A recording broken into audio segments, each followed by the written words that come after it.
So, it's the final week of excellent Halloween, and we've got this new weapon. So the shocker, let me show you how to get it and explain how all this works and the abduction works. So, to get abducted, it's between 10 PM and 4 AM when the UFOs appear, and you have to basically land within the beam that comes down from the UFO, and you can get abducted. It's about 50% of the time. It's best if you're not a CEO or an MC, so just disband those or retire. And it's best to be an invite only, because only 2 people can get taken to Zancudo for the abduction 50% of the time. Here we are in any public session, so just go invite only, it's easiest. So we wake up and unfortunately you're not inside the UFO, you're actually in Zancudo. So it's the second of these kind of escape room things that they've done, Rockstar's done recently, and what you're looking for here is a crowbar. So it will either be on this table here or be on the equivalent one on the far side, and if it's not in those locations it will be in the next room that I show you. So in this spawn it's not in there. I go out the doors, here we go, on mysterious corridor, turn left, and this time it will be in here on one of those crates. Just have a look around and note the numbers of these shapes. You see those 4 circles? So you need to remember that. You can go back in and check those, but that's what you need for your escape. Anyway, so in this case the crowbar is here in this location. Just search around, it won't be in the same place every time. Walk up to this crate and use the crowbar to open it, and that's it. You've got yourself a shocker. Fantastic. But how do we escape? So it's all about knowing the number of symbols. So in that room, looking for the number of symbols, and it will change each time. Secondly, walk up to the other rooms that you can't get into. See, press B to view the room, and you're looking for the number of those 3 symbols on the weapons. Here there's only 1 in my case. It will change each time, but just it's probably best to write them down, to be honest. So there we go. So we have that room.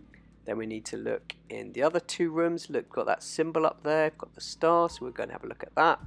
For this one, it's how many are on the laptop. So this one's a little bit tricky in this time. I've got 2 there, but there's another one just around the corner that's a bit fiddly to see. It is there on the laptop. So that's 3 for me in that case. Like I said, it varies, but you've got these 4 rooms, and that's what you've got to remember for the escape. But I'll come into a little bit later why actually that doesn't matter too much. So there we go.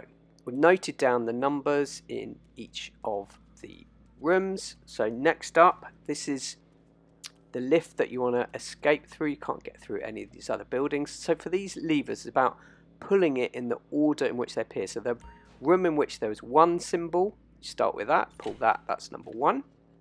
So that was the one that had that 1 weapon for me this time. Then you pull the one where there were 2 symbols in the room. There we go. That was this one. That was number 2. And again, if you're unsure, you can just go back and check midway through. And the 3rd one, so I had 3 of these stars on the laptop. There we go. And then this one was number 4. Okay, and those 2 circles, like I said, in the room that I spawned in originally. There we go. So now this opens, but where am I? Let's exit. So I've got the shocker. It's time for the escape. And boom, like I said, we're not on the UFO. We are Fort Zancudo. Oh dear. So at 25k for doing that. But great. Oh, 4 stars. I'm in a bit of trouble. So yeah. Good luck. Try and get a jet while you're there if you can. Okay, so a couple of other things. If you just stay in that corridor indefinitely, you'll hear that sound. Do you hear that? The gas comes on if you're in there for too long, and then there you go. And then what you'll see is you will just then escape. So it doesn't really matter. You'll just wake up outside of Zancudo, which arguably is better. It's probably a better way to do it. There we go. So here, with that gas, by waiting too long, you escape there. Now you see those red lights in the middle? There you go, that's one spawn. You get 3 attempts at doing this. So if you get it wrong 3 times, I will show you what happens. See here, I'm just pulling them randomly on this spawn. There we go. Oh, that one actually got right accidentally. But yeah, the order's wrong, so there we go.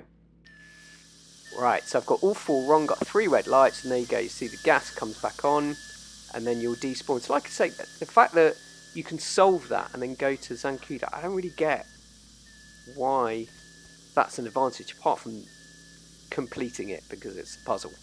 But anyway, those are basically the variants that you have. So there we go, we have a shocker to play with, and we have escaped Zancudos. Here we go, like I say, it was the gas exit, so it just spawned somewhere random outside. There we go, and if you go back in and get the shocker again, even though you've already got it, you get another 25k each time. Here we go, so here's our new plaything, the shocker. So let me just show you this. Basically, sometimes one hit will do it on an NPC. It's not great using against other players. They will get into a shock state. Sometimes one hit will kill them. Other times like this, it would take a couple of hits. Well, that was a 1 shocker, 1 kick. Sometimes 1 hit's enough, I think, if you get them on the head. But I mean, if you're doing something like trying to battle the cops, it's pretty useless. But stuff like if you need to use the shock, so say for instance in the bail office where you need to stun Cleo, then you could use it for something like that.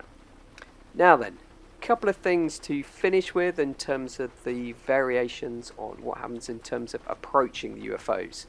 So for instance, if you get too close, it's like getting an EMP. So even though my heli is here, I'm literally just taking off.